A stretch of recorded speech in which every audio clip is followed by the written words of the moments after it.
और पधारे हुए सभी माताओं, बहनों और मेरे पिता तुल्य बुजुर्गों, भाइयों और बहनों, सबसे पहले तो मैं आपसे माफी चाहूंगा कि आपने इतनी लंबी पैदल यात्रा करके जिस ढंग से इस गर्मी में आप यहाँ पधारे, मैं आपका शुक्रगुजार हूँ। मैं आपका तहे दिल से स्वागत करता हूँ कि आपने यहाँ पधार करके जो कांग्रेस की जो रीति नीति है उस पर विश्वास किया। मैं आपका हृदय से आभार व्यक्त करता हूँ। साथियों, ये राजसमंद राणा राय सिंह जी की नगरी में मैं आपका स्वागत करता हूँ। मंच में विराजे हुए सभी अतिथियों का भी स्वागत करता हूँ।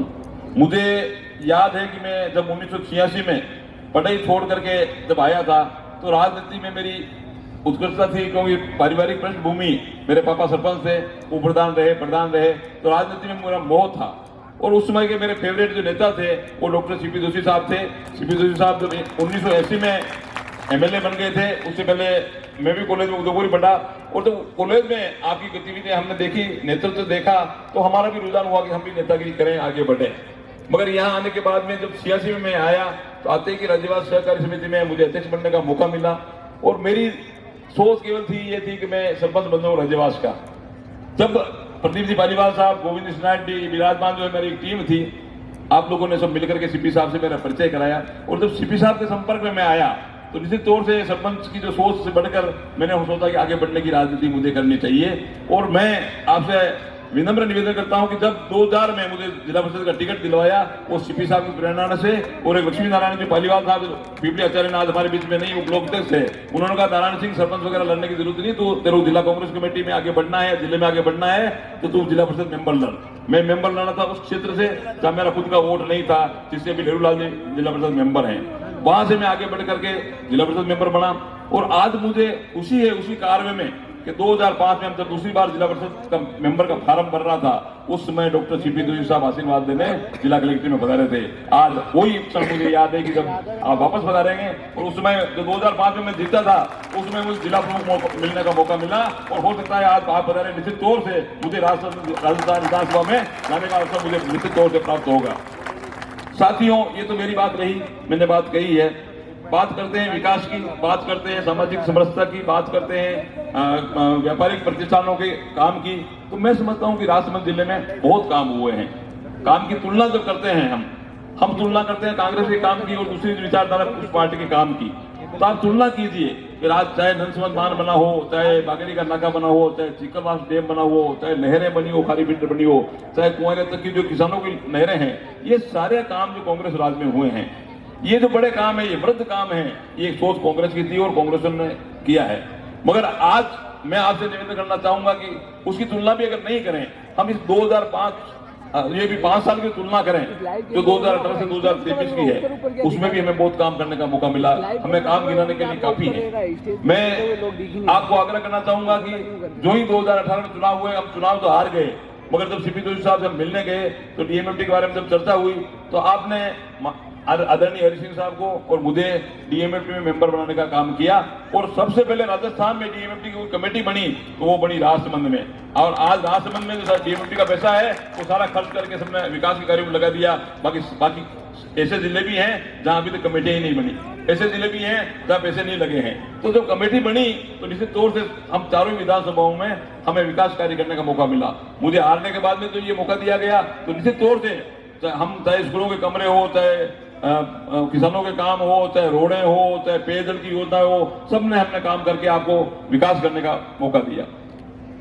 आज मैं आपसे प्रश्न करना चाहूंगा कि काफी लोग रेल मंगरा, राजसमंद, गिलुंड जो कनेक्टिविटी के लोग हैं, जब चित्तौड़ से लोग आने वाले थे, आज इस नदी में पुल नहीं था। जब बरसात 4 महीने बहती थी और ये बनास जब बहती थी तो हम लोगों को या तो गुरुद होकर के आना पड़ता है, या फिर गुरुद नहीं होकर के आते तो रास्ते द्वारा लालबाग होकर के आना पड़ता था। उसमें से मैं भी एक था। मेरे मन में एक दुख था कि मैं जब 4 महीने तकलीफ पाता हूं तो आम लोगों की कितनी तकलीफ रहती होगी। तो मैंने सोचा 2018 में एमएलए बनने का मौका मिलेगा तो सबसे पहले इस पुलिया को बनाने का काम करेंगे ताकि हमारे सभी लोगों को सुविधा मिल सके। जो भी रिजल्ट रहा, रिजल्ट लेने के बाद में वेदना वो की वो थी। मैं डॉक्टर सीपी जोशी साहब से बार बार निवेदन करता रहा, माननीय अशोक गहलोत साहब से निवेदन किया, और आज आपने देखा कि वो पुल बनके तैयार है, और आज राजसमंद से रेल मंगरा की सड़क इतनी बढ़िया सड़क बनकर के तैयार है। ये सारे प्रयास कांग्रेस के लोग ही सोच सकते हैं, कांग्रेस के नेता ही कर सकते हैं। जब मेरी पीड़ा में जब मैंने आपको बताई तो निस्संदेह आपने उसका प्रोग्राम, उसको बिल्कुल समाधान करने का प्रयास किया। आज गुरुवाड़ा से आप कुएरे जाओ एक पुल बना है, देखेंगे तो आप इतना बढ़िया पुल बना है, ये कांग्रेस के राज में बना है। खाली फीडर जो किसानों की लाइफ लाइन है उसको चौड़ा करने का काम डॉक्टर सीपी जोशी साहब और अशोक गहलोत साहब ने किया है। 80 करोड़ रुपए पास किए, टेंडर लगे हैं और आने वाले समय में वो काम होगा। तो मैं समझता हूं कि उससे किसानों की माली हालत में सुधार होगा, किसानों को पेयजल की सुविधा बढ़ेगी, पेयजल की सुविधा भी बढ़ेगी और सिंचाई की सुविधा भी बढ़ेगी। इतने सारे काम करने का जो काम कांग्रेस ने किया है। आज व्यापारियों की बात करें तो आज देखिए आप रिको का ऑफिस हमें उदयपुर था, हमें बार बार छोटे छोटे कामों के लिए उदयपुर जाना पड़ता था, मगर राजस्थान सरकार ने, माननीय मुख्यमंत्री महोदय ने, सीपी जोशी साहब ने उस रिको के ऑफिस को राजभवन स्थापित किया। आज किसी व्यापारी को उदयपुर जाने की आवश्यकता नहीं है। पॉल्यूशन बोर्ड का जो ऑफिस था हमारा भीलवाड़ा में था, सारे जो व्यापारी थे, सारे बार्बर व्यवसायी थे, सब खान वाले थे, माइंस वाले थे, सब लोगों को भीलवाड़ा जाना पड़ता था, मगर कांग्रेस के राज में वो ऑफिस आज राजभवन में खुल गया। आज भीलवाड़ा जाने की जरूरत नहीं है। ये सारी सोच जो है ये कांग्रेस के लोगों की सोच है। रही बात किसानों की कि किसानों की माली हालत कैसे सुधरे, तो सबसे पहले तो किसानों की जो सबसे बड़ी बिल की समस्या थी वो बिल माफ करने का काम किया। 5 रुपये लीटर प्रति लीटर पे डेयरी का जो अनुदान है वो माननीय मुख्यमंत्री ने हमें देने का काम किया। तो आज मेरे एक रिश्तेदार हैं, बीजेपी से बिलोंग करते हैं, जब उन्होंने पूछा, मेरे कहा दूध का धंधा है, मेरे कहा कितना दूध होता है, कि औसतन मेरा 100 लीटर दूध पर डे का होता है। तो मैंने कहा साहब आपको 5 रुपये पर डे में मिलते हैं, 15,000 रुपये महीने के होते हैं, आदमी का खर्चा निकल जाता है। तो ये योजना अच्छी नहीं है कि योजना तो बहुत बढ़िया है, मगर हमारी भावना है, हमारे भावना से काम नहीं चलेगा। आपकी माली हालत सुधरेगी, आपकी आर्थिक स्थिति सुधरेगी, आपको फायदा मिलेगा तो आप जाकर के आगे बढ़ेंगे। तो ये सारी जो चीजें हैं, सारी योजनाएं हैं, ये सारी योजनाएं आपको आपके सामने हैं। मैं तो आपसे एक ही वादा करता हूं कि यहाँ आने वाले समय में यदि हमें मौका मिलता है तो हम आपके चिकित्सा के क्षेत्र में, चाहे राजसमंद की सैटेलाइट हॉस्पिटल खोलने की बात हो, चाहे यहाँ डॉक्टर बुलाने की बात हो, चाहे यहाँ बेड बढ़ाने की बात हो, चाहे कुंवरिया में सीएससी करने की बात हो, चाहे बाकी जहां और वंचित पीएससी में डॉक्टर नहीं है वो लगाने की बात है, ये सारी व्यवस्था करने का काम सीपी जोशी साहब सबसे मैं करवाऊंगा। एक मैं छोटे भाई के तौर में, बच्चे के तौर में, जो भी समझ ले, मैं लड़ झगड़ के लाऊंगा, मगर आपको मेरे हाथ मजबूत होने पड़ेंगे। अब लोग आज पत्रकार मुझे प्रश्न पूछ रहे थे, पत्रकार प्रश्न पूछे साहब आपने ये काम नहीं किया, सरकार आपकी थी, गाड़ी चलाने वाला ड्राइवर तो आप दूसरा बिठा दो, मैं बाहर देखूं गाड़ी कैसे चल रही, गाड़ी एक्सीडेंट हो जाए और मेरे से पूछो एक्सीडेंट कैसे होगा भैया, अरे एक्सीडेंट चलाने वाला दूसरा है, वो उसको जयपुर लेके जाना है, जयपुर ले जाना, एक्सीडेंट तो वो कर रहा है, मैं बाहर बैठे बैठा देख रहा हूँ, मैं क्या करूँ। मुझे विधानसभा में मेरी बात रखने का अगर मुझे मौका मिलता तो मैं पुरजोर आपकी बात करता और पुरजोर काम राजसमंद का होता। अब रही बात कहते राजसमंद में विकास नहीं हुआ, वहां हो गया, यहाँ हो गया, जहां का जो विधायक होगा, जहां का जो मंत्री होगा, जहां का एमएलए होगा, जहां का सारा चीज होगा, तो अपने क्षेत्र की रखवाली कोई भी करेगा। जिस खेत में मेरा सिंचारा है उसकी खेत की रखवाली मैं करूंगा, जिस खेत में मेरा सिंचारा नहीं उसकी रखवाली करूंगा तो सही, मगर वो मन से नहीं हो पाती है। तो मेरा तो आपसे एक ही निवेदन है, ये मौका दें तो आप निश्चित तौर से हमारे मजबूती के साथ आपके साथ खड़े रहेंगे। समस्याएं काफी है, किसानों की जो समस्याएं हैं, मैं किसानों की समस्याओं से वाकिफ हूँ। किसानों की जो बात हो रही है, आज जो मातृपुण्य डैम है वो डैम की पाल तो उसमें है केवल चित्तौड़ जिले में, उनके कागजात है, भीलवाड़ा जिले में पानी भरता है, हमारे राजसमंद जिले में जमीन खराब होती है, हमारी फायदा लेते भीलवाड़ा जिले के। ये जो सारी समस्याएं मैं वाकिफ हूँ, मैं जब जाता हूँ जवैसा में, मैं जब जाता हूँ कुंडिया में, तो मैं आपकी समस्याओं से अवगत हूँ, क्योंकि पानी के सीमित होने से खेत खराब हो रहे हैं हमारे। 2 फीट और क्षमता बढ़ा दी गई है, जबकि वो फीडर है, फीडर का काम है कि ना मातृकुंड में पानी छोड़ते ही कि जब पानी आ जाए तो उसको मेधा फीडर को बढ़ने का काम करे। हम कोई विवाद नहीं चाहते, हम चाहते हैं कि हमारे किसानों के खेत खराब नहीं हो, जब भी फीडर में पानी आ जाए, लेवल हो जाए, उस पानी का खुल जाए, ताकि किसानों का जो पूरा कोई समस्या का समाधान नहीं हो। आने जाने वालों के खेतों में उनकी समस्या है उसका भी समाधान करने का प्रयास करेंगे। आज तासोल में जाओ, तासोल में जब पानी आया, लोगों ने कल्पना नहीं करी होगी कि पानी गांव में घुस गया, वहां पुलिया बनने की काम होगी की आवश्यकता है। मुझे ध्यान में आकर मुझे आप मौका देंगे, पहला काम वो होगा कि उस गांव में कोई समस्या का समाधान हम करेंगे। आज भाना बैठा हुआ है, भाना में पानी की समस्या है, लवाना पानी की समस्या है, राजसमंद के किनारे बैठे हैं, अगर उनको पेयजल की दिक्कत है, बाकी समस्याएं, तो मुझे ध्यान में उनका समस्याओं का समाधान करेंगे। आप लोकल आदमी को समस्याओं के समाधान के लिए मौका देंगे तो मुझे समस्याओं का समाधान के लिए मैं वाकिफ हूँ। आज गाजियाबाद से पीपली जाने का रास्ता है, उसमें कोच वे की आवश्यकता है, कोड़ा वालों को भी उसमें लाभ होता है, उसमें बुरवाड़ा वालों को भी लाभ होता है। तो निश्चित तौर से अगर मुझे मौका देंगे तो मैं हर चीज से वाकिफ हूँ, क्योंकि मैं मोटरसाइकिल लेकर घूमने वाला हूँ, हर गली मोहल्ले को जानता हूँ। आज चाहे कुंवरिया में जाएंगे, वो नाली का मामला है, वह गंदगी का मामला है, तो मैं वाकिफ हूँ। इस तरह मैं सारी पंचायतों की बात करूँ तो इस बड़ी मीटिंग में आप लोग बता रहे हैं, तो ये सारी जो स्थितियां हैं वो सारी स्थितियां मैं वाकिफ हूँ। राजसमंद नगर में पहले जब हमारे चेयरमैन साहब बने थे, सभापति महोदय बने थे, डॉक्टर सीपी जोशी साहब ने कहा कि ऑडिटोरियम बनना चाहिए, ऑडिटोरियम का काम हो गया है। कांग्रेस सरकार ने जो कहा है जो किया है, जो शांतिलाल जी धारीवाल साहब और माननीय सीपी साहब आपके उसमें पधारे थे, नगर परिषद का प्रोग्राम था उसमें, तो लोगों ने कहा ये तो जुमले हैं, क्या काम होगा। मगर आज उस ऑडिटोरियम का काम नींव खुद की और काम चल रहा है। जो वादे किए हैं वो वादे पूरे किए हैं, जो मैनिफेस्टो में वादे किए थे वो 90% पूरे कर चुके हैं। उसके बाद जो गारंटियां दी गई है उन गारंटियों का काम पूरा हो रहा है। आज सबसे बड़ी योजना तो माननीय गहलोत साहब ने और सीपी साहब ने की है कि जो महिलाएं हमारे साथ बैठी हुई है, जो जनाधार की मुखिया, जनाधार कार्ड जो मुखिया है, उनको बैठे बैठे 10,000 रुपये मिलेगा।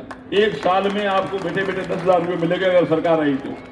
आप नरेगा में भी जाते हैं, 220 रुपया मजदूरी भी मिलती है, पूरे 100 दिन भी अगर काम कर लेते हैं तो 100 दिन में आपको केवल 22,000 रुपये मिलते हैं। और इसमें अगर आप बैठे बैठे 10,000 रुपये घर बैठे दे रहे हैं तो मैं समझता हूं कि इन माताओं की, इन बहनों की मर्यादा सुधरेगी। इनको अपने बच्चों के सामने हाथ नहीं फैलाना पड़ेगा। ये सारी योजनाएं कोई दे सकता है तो गहलोत साहब दे सकते हैं। इन सारी योजनाएं के लिए कोई राय दे सकता है, कोई मसूदा बना सकता है तो वो डॉक्टर सीपी जोशी साहब बना सकते हैं। तो मैं समझता हूं कि जब किसान की आय बढ़ाने की बात हो, व्यापारियों की सुविधा करने की बात हो, चाहे आप बच्चों के पढ़ने की बात हो, बच्चों के पढ़ने की बात करते हैं। हमारा आज मार्बल का क्षेत्र है, मार्बल के क्षेत्र में नियम बन गया है, एसपी साहब ने नियम बना दिया है, एक माइंस पे या 2 माइंस पे माइनिंग मेट, 2 माइंस के अलावा तीसरी माइंस पे नहीं रह सकता। आज कोई लड़का माइनिंग मेट अगर माइनिंग इंजीनियरिंग कर रखा है, कोई बेरोजगार नहीं है, किसी के भी माइंस है, उसको ले जाना पड़ता है, चलिए साहब को पैसा दूंगा और आप यहाँ रहो। तो आज आपको माइनिंग इंजीनियरिंग का अगर टेक्निकल कॉलेज आप खुलता है और हमारे बच्चे पढ़ करके आगे बढ़ते हैं तो हमारे यहाँ की बेरोजगारी बढ़ेगी। बेरोजगारी बढ़ने का यही तरीका है। इंडस्ट्री आ सकती है, हम इंडस्ट्री की बात करें, आज जेके टायर फैक्ट्री खुली है, उसके बाद कौन सी बड़ी इंडस्ट्री आई है। मार्बल यहाँ खुद उत्पादन है, यहाँ का उत्पादन यहाँ होने के हिसाब से डेवलपमेंट हुआ है। मगर मोहनलाल सुखाड़िया साहब ने एक कल्पना कर दी, जेके टायर फैक्ट्री को लाए, न तो यहाँ रबर था, न यहाँ रॉ मटेरियल था, न यहाँ कोई दूसरी व्यवस्थाएं थी। मगर मेवाड़ की लोगों की इच्छा थी, माननीय नरेंद्र नाथ आचार्य साहब ने प्रयास किया, मोहनलाल सुखाड़िया साहब ने उसको मोहर लगाई और आज सबसे पहली इंडस्ट्री को लगी रात में, तो जेके टायर फैक्ट्री लगी और वो देन थी कांग्रेस सरकार की। आज कांग्रेस सरकार की क्या तुलना करें, कहाँ कल्पना करें। आप देखिए विकास की, जब पत्रकार मुझे पूछते हैं, हम किसी की क्रिटिसाइज नहीं करते, हम विकास की बात पर चुनाव लड़ने को तैयार हैं और विकास पे लड़ेंगे। हमने जो पहले कांग्रेस में काम किया उसके विकास से भी लड़ेंगे और हमने इस 5 साल में काम किया उस विकास की बात पर काम लड़ेंगे। सीपी जोशी साहब ने नसलद्वारा को तमन किया है, निश्चित तौर से नसलद्वारा को आज सीपी साहब को एक पूरे राजस्थान में नहीं पूरे भारत में एक उदाहरण दिया जाता है कि एक विधानसभा क्षेत्र है जिसको इतना बड़ा काम हुआ है। शिक्षा के क्षेत्र में चाहे चिकित्सा के क्षेत्र में, चाहे रोडों के मामले में हो, कनेक्टिविटी के मामले में, वो सारा अच्छा काम हुआ है। तो मैं आपसे वादा करता हूं कि अगर आप मुझे मौका देते हैं तो मैं सीपी साहब के बीए पे कह सकता हूं कि जो नसलद्वारा में विकास हुआ है उसका का उतना विकास राजसमंद में ही होगा। निश्चित तौर से आप उससे आश्वस्त रहें। आप लोग, मुझे तो यही है क्योंकि आप गर्मी में परेशान हो रहे, इतना लंबी चौड़ी बात नहीं कर पाऊंगा, मगर आपसे तो एक ही निवेदन है कि आप तन मन धन सब लगा करके मेरे साथ दौड़े। लोग कहते हैं कि नारायण सिंह सजन आदमी है, अच्छा आदमी है, मगर जब पेटी देखता है नारायण सिंह तो उसकी सजनता कहीं खो जाती है। तो आप उस सजनता को देखते हुए लोगों के दिमाग में ये नहीं निकले कि सजनता का पे लोगों को विश्वास ही उठता है कि ये सजन लोगों को वोट देता है। तो मेरा आपसे निवेदन एक ही है कि आप इस तारीख को 25 तारीख को अधिक से अधिक मत दे करके मुझे विजय बनाएं। मैं आगे जाकर डॉक्टर सीपी जोशी साहब के साथ में राष्ट्र संबंधी विकास के लिए जो भी काम करने होंगे करूंगा, आपकी सेवा में हमेशा तत्पर खड़ा रहूंगा और कोई आपको किसी प्रकार की कोई परेशानी नहीं आने दूंगा। और छोटी छोटी समस्याओं से, नगर की हो चाहे ग्रामीण हो चाहे कोई भी समस्या हो, मैं आपकी समस्याओं को अवगत कराने के लिए माननीय सीपी साहब को करूंगा और उन सारी समस्याओं का मैं समाधान कराऊंगा। बहुत बहुत धन्यवाद, बहुत बहुत आभार।